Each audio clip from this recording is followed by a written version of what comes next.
While the battery life on the Galaxy Z Fold 6 is definitely pretty solid, I do think that there are a handful of quick things we can do to help extend that battery life even further. That's what we're going to do in this video. I've got several tips that I think might help you get a little bit more out of your Z Fold 6. So the first thing that I want to encourage you to do, really simple basic stuff here. These things have OLED screens, which means if you are using a dark colored wallpaper, it's going to use less power. So one of the first simplest things you can do is just don't use a really light colored wallpaper. In fact, go with black wallpapers as much as possible, and you will save a little bit of power. Now, as these OLED screens have gotten more and more efficient over the years, that is less and less true, but it still does help a bit. One thing that is definitely still true, though, are live wallpapers. They absolutely do suck battery, in particular ones that maybe use things like GPS. There's one I used to use that had like a real-time image of the Earth with like the weather and everything.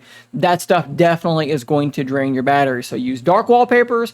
Don't use live wallpapers. If we jump into our settings, though, there are several more things that we can do, and shockingly, we're going to go to the battery section for several of these things. So first off here, power saving mode. If you click on this, you'll see that there's actually a few different things you can do now. Back in the day, power saving mode was just kind of a one toggle thing, and it wasn't something you're going to want to leave on all the time. But now you can turn this on and kind of tell it what you want to do. Turn off the always on display. We'll talk about that separately here later. Limit the CPU speed to 70% and then decrease the brightness. Of course, this will also sort of restrict the background network use, syncing, and other things like that. So it still may be too much of a catch-all to use all the time, but it's definitely an option you should look at if you are getting low. Under background usage limits, make sure put unused apps to sleep is turned on. What this is going to do is it's basically going to detect applications that, hey, you've not launched this app in a long time, and it's going to put it to sleep. And you can see here, my sleeping apps, PayPal.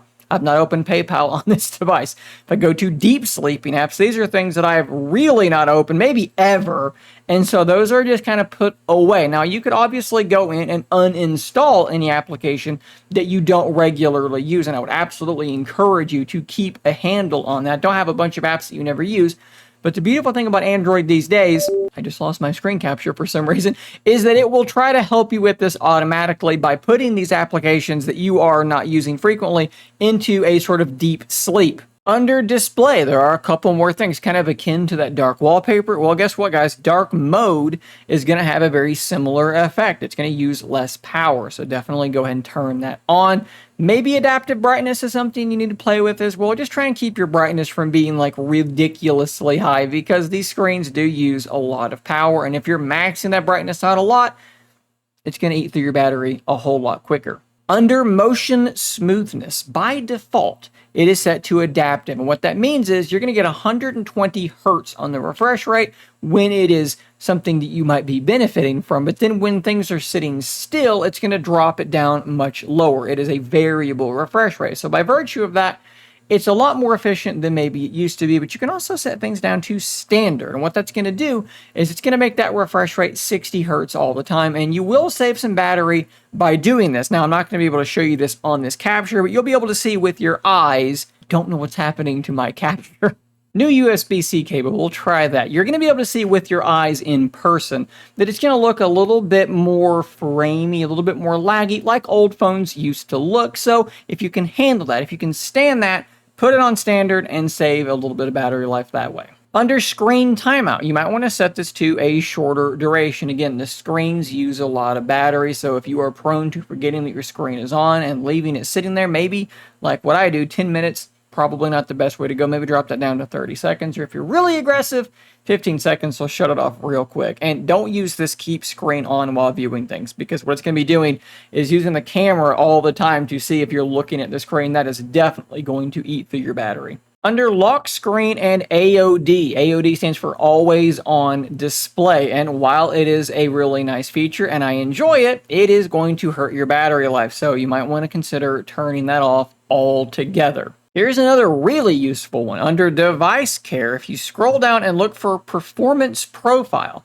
change this to light. What this is going to do is, as it says, prioritize battery life and cooling efficiency over processing speed. Now, it doesn't tell you what percentage it's basically throttling your processor to. It may not be that exact. It may be sort of a more algorithmic approach to it.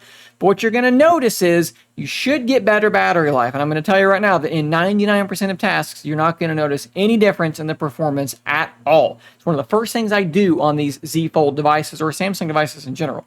I set this thing to light. I never notice it, and it does get me better battery life. Under connections, if you're not using any of these things, turn them off. You're not using Bluetooth, turn it off. You don't use NFC for, contactless payments, turn it off. You don't use ultra wideband to identify the precise location of nearby devices, I don't. Turn that off. If you scroll down to more connection settings, nearby device scanning, what this does, it's going to let your phone scan for nearby devices and let you connect with them in a pop-up in the notification panel. If you've gotten your earbuds, your watch, everything is already connected to this device. You're not connecting any more things. Again, turn that off. If you go back into the main part of connections and you scroll down to mobile networks, where you see network mode, this is a controversial one for some people, but if you really want to squeeze out better battery life and you don't have the best service, let's say maybe where you work or where you live, you don't have good Wi-Fi there, and you also don't have a strong 5G signal, drop this down to LTE, 3G, and 2G. Trust me,